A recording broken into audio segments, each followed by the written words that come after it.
Bonjour à tous, c'est Gaëtan. Aujourd'hui donc on va parler de suppositions.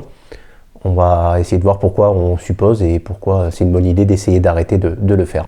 Les hypersensibles ont tendance à beaucoup penser et donc du coup le fait de beaucoup penser fait qu'on a vite fait de basculer dans des scénarios dans sa tête. Le fait de construire des scénarios, de se dire voilà, la réaction de la personne c'était pas tout à fait la même que d'habitude. Les mots qu'elle a écrits c'est pas tout à fait les mêmes. Donc on a vite fait, à partir d'un détail ou à partir d'un changement, d'en tirer une interprétation et une supposition de ce qui pourrait se passer. Et le problème de ça, en fait, c'est que les scénarios qu'on se fait dans notre tête, souvent, le défaut qu'ils ont, c'est c'est souvent des scénarios catastrophes. C'est-à-dire on se met à faire des prédictions négatives. Donc le problème, c'est que ce sont des suppositions négatives, et donc par définition, c'est l'expression en fait d'une peur. C'est pas la réalité. À ce moment-là, en fait, on est rentré dans ses pensées, et on est totalement sorti de la réalité. On est vraiment rentré dans la peur, dans quelque chose de totalement irrationnel. Donc c'est vrai que par rapport à ces suppositions, je vais vous donner du coup 4 clés pour essayer de vous en sortir, de ne plus en tout cas supposer, ou en tout cas le faire moins souvent. Et la première des clés, la première d'entre elles, en fait, c'est de prendre conscience qu'on est sorti de la réalité. Donc comment on fait ça? On essaie en fait de s'arrêter, de faire une pause, de prendre du recul sur les choses, de se calmer, d'essayer de calmer ses pensées.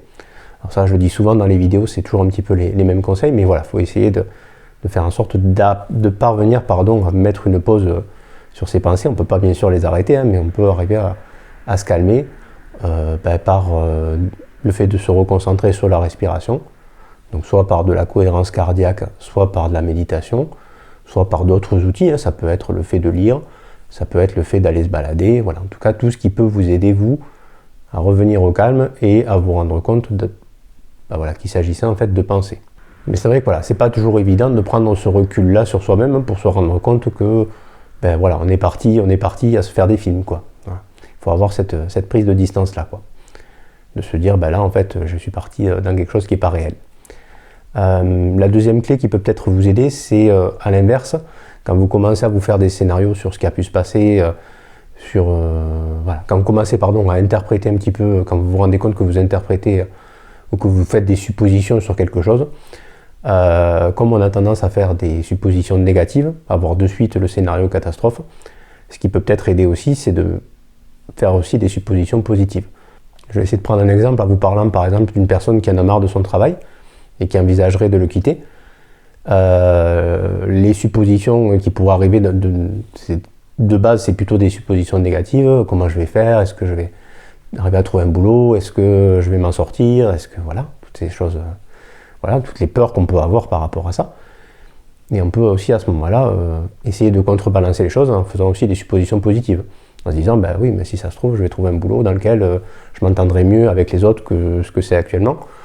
J'aurai peut-être un meilleur salaire ou des patrons ou une direction plus compréhensive que ce qu'il y a là. En fait, on ne sait pas. Il faut partir du principe que comme on ne sait pas comment ça va se passer, du coup, si je commence à faire des suppositions négatives, si je veux être un minimum objectif, je me dois aussi de faire des suppositions positives pour venir contrebalancer ça. Et me dire, en fait, il peut arriver soit l'un, soit l'autre, soit un mélange des deux. Mais en tout cas, c'est pas forcément, ça va pas forcément être autant négatif que ce qu'on imagine. La troisième clé qui peut vous aider, c'est aussi de revenir à quelque chose, à l'observation, à quelque chose vraiment d'objectif. C'est-à-dire là, on sort totalement de l'interprétation. On va essayer du coup de ne plus supposer ou plus partir dans des interprétations en se disant que de toute façon, on ne sait pas. On ne peut que supposer, que donc ça n'est pas la réalité. Et que donc on va rester sur ce qu'on peut observer, ce qui est, non contestable et qui est dénué, en tout cas qui est enlevé de jugement, de reproches, etc. Par exemple, ça peut être, pour reprendre le tout premier exemple que j'avais donné, ça pourrait être, la personne a mis du temps à me répondre, par exemple. Voilà. C'est factuel, c'est objectif. Ça ne veut pas dire qu'elle ne veut plus me parler, qu'elle m'en veut, etc. Juste, c'est factuel. Voilà. Et ce qui peut vous aider, et là c'est la quatrième clé, et je pense que c'est sans doute la plus importante des 4, c'est que si on a un doute, si on a des questionnements, plutôt que de supposer, il faut rentrer dans une logique et dans un réflexe de poser des questions. Parce que poser des questions, ça permet quoi? Ça permet vraiment de ne pas rentrer dans ce cycle d'interprétation, de supposition, et puis d'avoir des réponses à ce qui nous interroge, à ce qui nous dérange, à ce qui nous ronge un petit peu à l'intérieur. Alors après, la réponse que vous fait la personne, en partant du principe que c'est une réponse honnête, soit elle vous satisfait, soit elle vous satisfait pas, Et là, ça donne lieu à une discussion, etc. Mais au moins, vous êtes fixé. Ça permet ça. Tout ce qui est question, j'y pense notamment par rapport aux relations de couple. Des fois, dans une espèce d'image un petit peu idéalisée du couple, on voudrait que l'autre soit empathique au point de deviner ou de parvenir à sentir les moments où ben voilà, il y aurait besoin de faire telle chose ou de dire tel truc. Alors, ça se comprend parce que voilà, quelqu'un de vraiment empathique qui vous connaît très bien pourra parvenir effectivement à sentir les choses ou à deviner peut-être voilà, dans quel état émotionnel vous vous trouvez. Mais ça reste assez limité, même pour quelqu'un qui vous connaît très bien. La réalité, et c'est quelque chose que vous avez sans doute expérimenté aussi avec d'autres personnes, ben, c'est qu'on n'est pas dans la tête des autres. Et que donc souvent, en fait, ce qui se passe, c'est qu'on ne peut pas deviner, en fait. Hein. Quelle est l'attente de l'autre, quel est son besoin. Voilà. Donc il ne faut pas hésiter aussi à poser des questions, de dire, ben voilà, cette telle réaction que tu as eue, par exemple, ben, clairement, je n'ai pas compris. Est-ce que tu peux m'expliquer voilà, ce qui s'est passé, etc.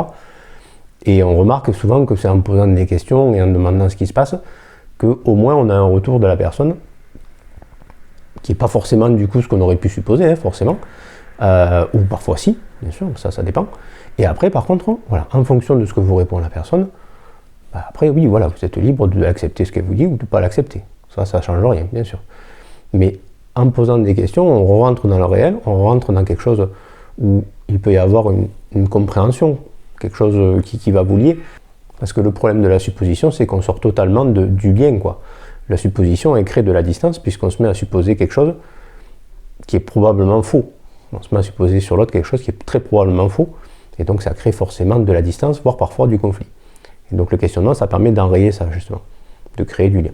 Voilà, bah écoutez, j'espère que la vidéo vous aura plu. N'hésitez pas donc à cliquer dans la description pour retrouver donc l'article sur les hypersensibles et les suppositions et comment essayer de moins en faire. N'hésitez pas non plus à laisser un petit j'aime à la vidéo si elle vous a plu et puis à vous abonner pour voir les vidéos suivantes. Merci!